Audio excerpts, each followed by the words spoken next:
What's going on, people? So, today I want to have a very interesting conversation, and this conversation is about Starfield. And it's a very interesting conversation because it actually is about other conversations that I've had with people who, at a certain point, got to a point where they were no longer enjoying Starfield. Now, how these conversations came about is I was reading online, or I have read online, numerous statements of people saying they've played the game for hundreds of hours, yet they have negative things to say. It sounds at the beginning like those hours weren't justified, because I just kind of felt it strange that someone would play a game for so many hours that they did not enjoy. I have been a gamer for many years. And to be specific, I've played space games for many years. In other words, I'm accustomed to going online and seeing people say that they don't like the game. The word boring is often thrown around when it comes to space games. In fact, if you take No Man's Sky, and I'm not talking about at the beginning when it needed work. I'm talking about even after it became the game that it is today.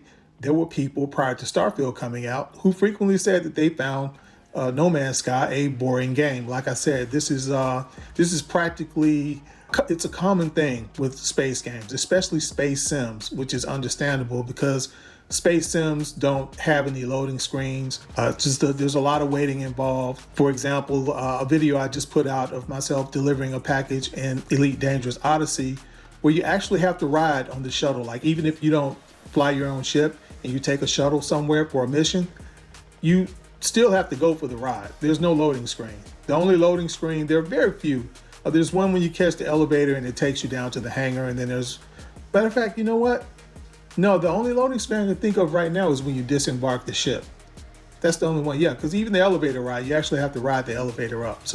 But anyway, I just always found it very strange for anyone, to play any game for hundreds of hours, especially when you get like 150, 200, 250, 300 hours. Of course, I just wonder, like, why are you playing this game for so long? Now, my original thought at first was that these people are console warring. Now, I want to make something clear. No, you do not need to be a part of the console war in order to not like Starfield. Like I said, all of the space games that I play, in fact, all of the games that I play, I have encountered people who said for one reason or another that they don't like it. But especially with space games, because space games, especially space sims, aren't for everyone.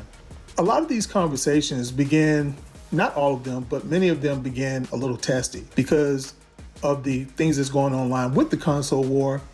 When I ask a question like, why on earth would you play a game for so long if you didn't like it? Or they would say something negative about the game and they would just leave. They wouldn't fully explain why they have a negative impression of Starfield. So I would say something just at random, and they would come back and say something like, I didn't enjoy it, I got bored with it.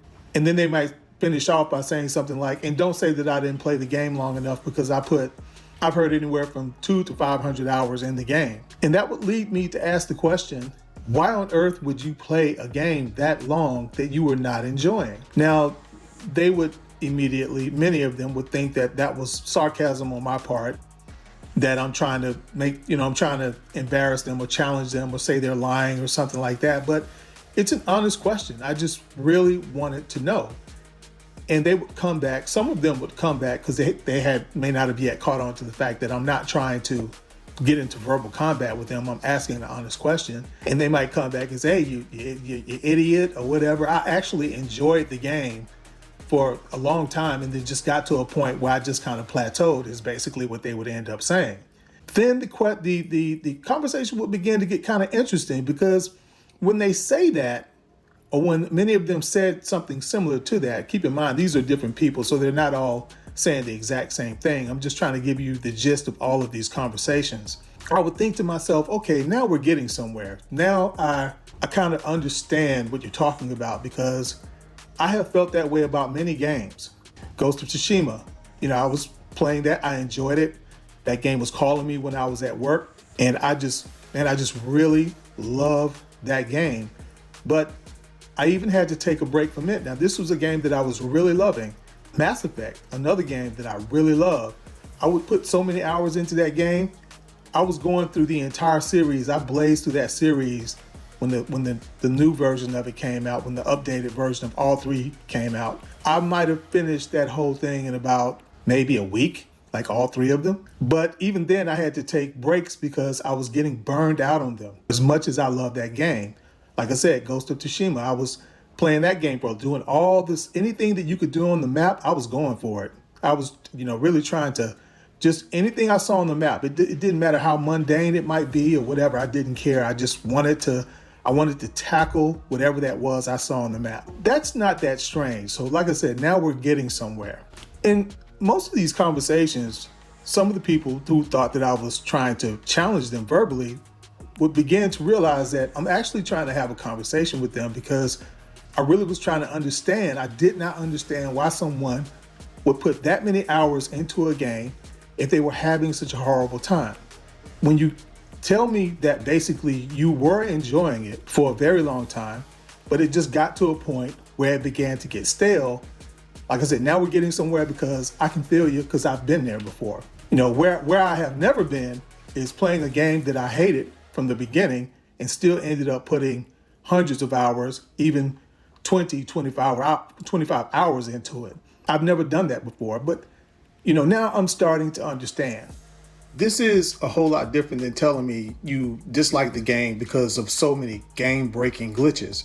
And the reason why is because I play the game all the time, and I can honestly tell you I've only encountered a handful of glitches, and I haven't experienced any game-breaking glitches. I haven't experienced anything where I ran into a glitch that prevented me from walking through a door or completing some sort of mission, or I got somewhere and there was a character that was supposed to be there and that character was not there. I know that these things happen, but you see them so much. The feeling that you get is that this is the experience of so many people. And you're just like, okay, so why am I not experiencing these game-breaking glitches in a game that I play every day? Another thing I can't understand is when people talk about when you talk to the characters in the game, and people are saying things like, the last one I read, the guy said he talked to a character for an hour and got nowhere. He's basically saying, I just wasted my time talking to this character. And I'm like, what character was he talking to? Now, this is a huge game. Odds are I have not spoken to every character. Matter of fact, I can tell you I haven't, because it's just that big. And I'm one of these people, I do a lot of that. I love talking to these characters. I'm walking around trying to talk to every character I can, wanting to talk to them and seeing if I can pick up a different a story, side mission or something. And I have not found one character that I have been able to talk to for anywhere near close to an hour. I mean, they tap out. These conversations are designed to tap out pretty soon. You're talking to them, and then you might say something, and then you start to get a feeling that either you're saying the right thing or the wrong thing. And then sometimes you think you're saying the right thing, you think you're going in the right direction, and then the characters will get to a point where they'll just cut you off. Like, look, I'm done with you. You're talking nonsense. Or, okay, that's it. Let's just go ahead and shoot it out. But the idea of talking to a character in Starfield for an hour, I don't know, man. I just, like I said, I can't imagine that. And I've actually had conversations too abruptly and too soon, which was a problem that I had, because I was like, man, that they should have allowed me a couple more options, but the conversation just ended soon. But as far as playing for like numerous hours and then get to a point where you plateau, the only thing I have to say is this, is that you have to remember that Starfield, though it's going to grow over like they said, 10 years, and the game probably is not going to look anything like years from now. It's not going to look anything like it looks today. There's going to be a lot added to it. You've got Bethesda themselves. Then you've got the modders who are actually working with Bethesda. And then you have the independent modders. So yeah, this game isn't going to look anything like it looks today. In fact, it's difficult to believe that a lot of people want seamless flying.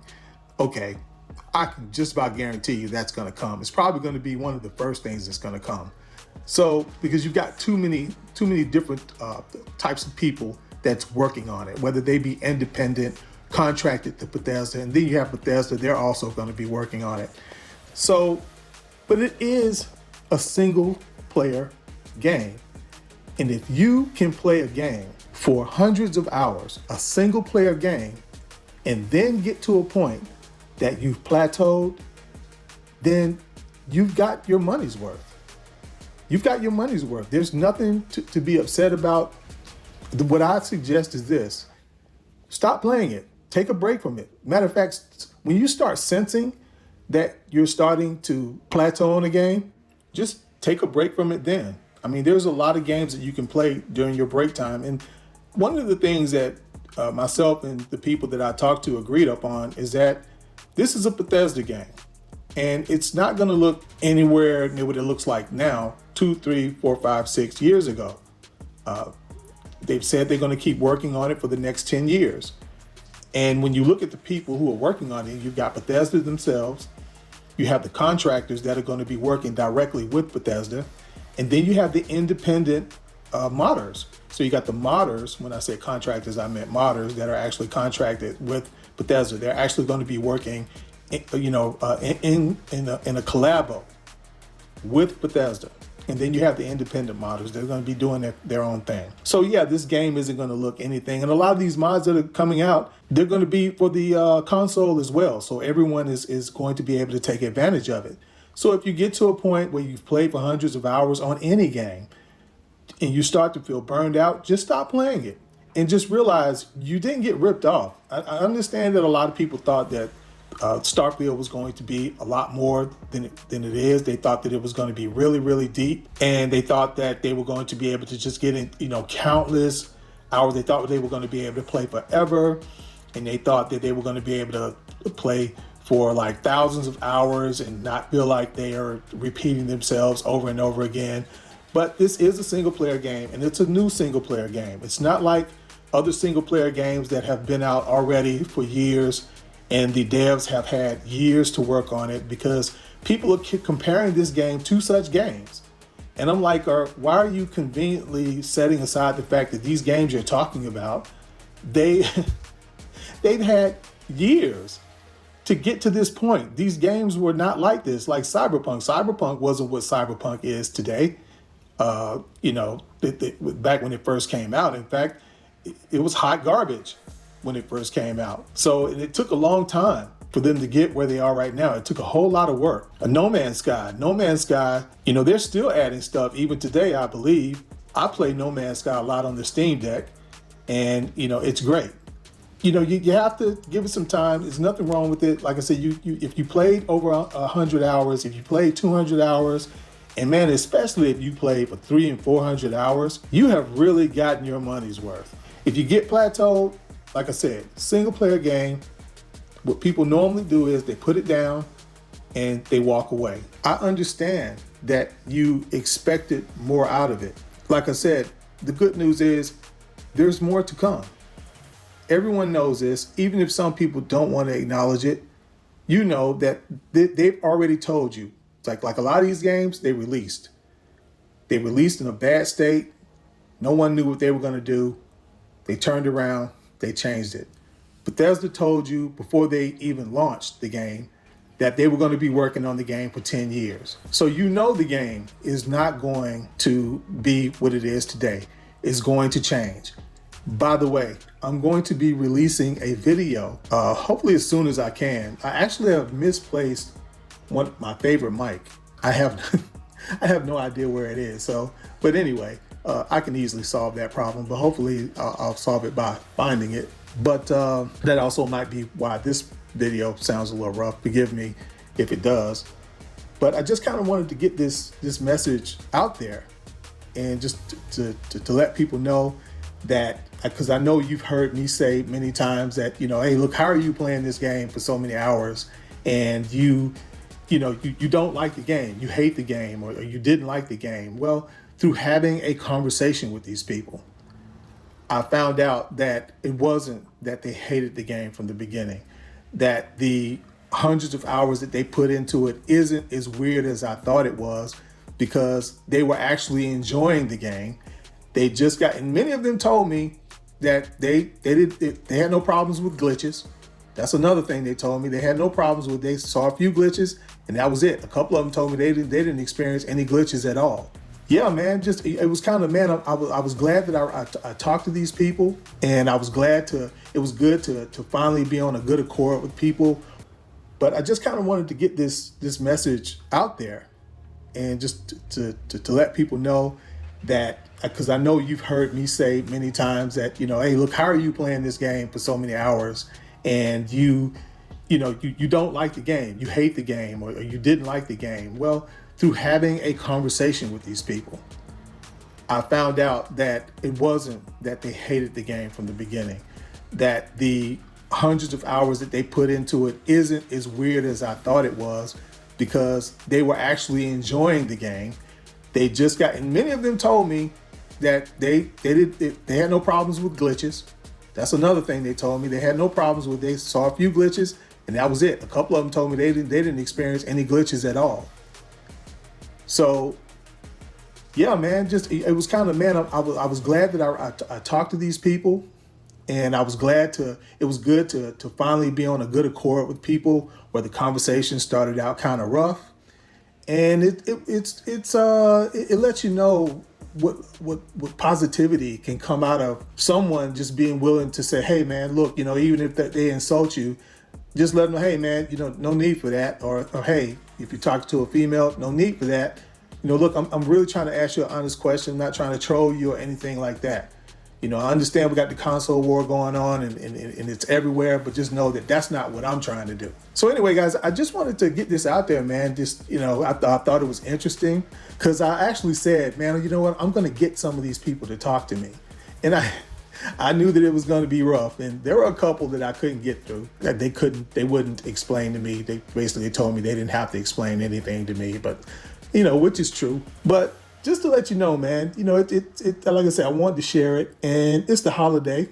And like I said, I am working on another video called Life Outside of the Cockpit, or I may title it, I haven't officially titled it yet. One title was Starfield and Space Games Life Outside of the Cockpit, whatever. So basically what I'm going to be doing is talking about life outside of the cockpit. Like, what are these games like? What do they offer when you're not flying around in the ship? Do they have ship interiors? What are the on-foot campaigns like, if they have them at all? So I'll be discussing things like that. But anyway, guys, that's it for this video. And if you like the video, please give it a like. And if you are not subscribed, please subscribe, and chime down in the comment section if you want to, and do what you always do, stay respectful. So until next time, guys, stay safe.